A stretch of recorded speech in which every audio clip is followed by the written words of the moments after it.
Catherine Bernardo at Daniel Padilla, sikretong nagkikita nga ba sa Tagaytay? Huli na nga sila sa isang lugar, si Catherine Bernardo at Jordan na pinsan ni Daniel Padilla. Halina't panoorin natin ang buong detalye.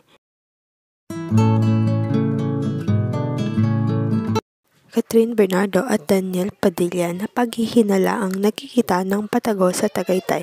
Kasama nga ni Catherine Bernardo dito si Mels Ocampo at Alora Sasa. Ang dami nagpa-picture kay Catherine kaya nalaman na pumunta sila dito. Samantala gulat naman ang mga tao dahil nandun rin si Jordan na pinsan ni Daniel Padilla.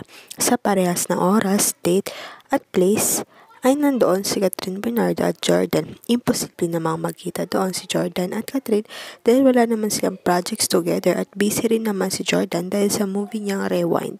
Sa ngayon rin naman ay balita na gumagawa talaga ng paraan si Daniel para makapagbalikan sila ni Catherine. Ito po ang pinakamatindi ring kwento na nakarating sa amin. Ito pa lang si Daniel Padilla nakikiusap sa kanilang mga common friends. Hindi na po namin iisa-isahin kung sino-sino yung mga katropa nila. Nilalapitan ni Daniel Padilla para pakiusapan, baka ma-win back pa niya si Catherine.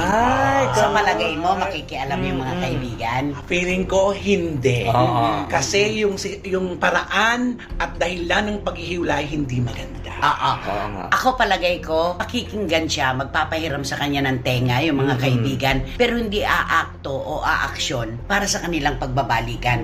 Kasi kaya nga magkakaibigan kayo alam nila ang tunay na nangyari. Tama. Totoo. Diretso mo ano yung nangyari. Lalo na yung isang young actor, di ba, nagsalita na siya na talagang lumapit doon sa kanya, pero hindi niya talagang, ayaw niya talaga yung makialam. Ayaw niya makialam. Sabi niya, ayaw ko makialam sa kanilang problema. Ang sabi lang niya, di ba, ng young actor, I'm just praying for their healing. Yun lang, di ba?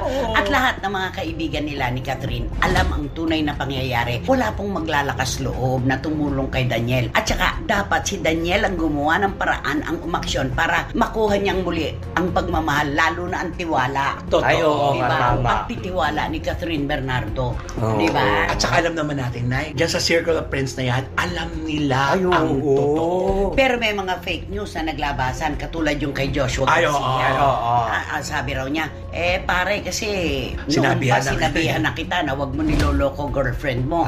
Sumigi ka pa rin. At saka totoo po yung kanila ni Andrea Brillante sa Spain. Correct. Totoo yun.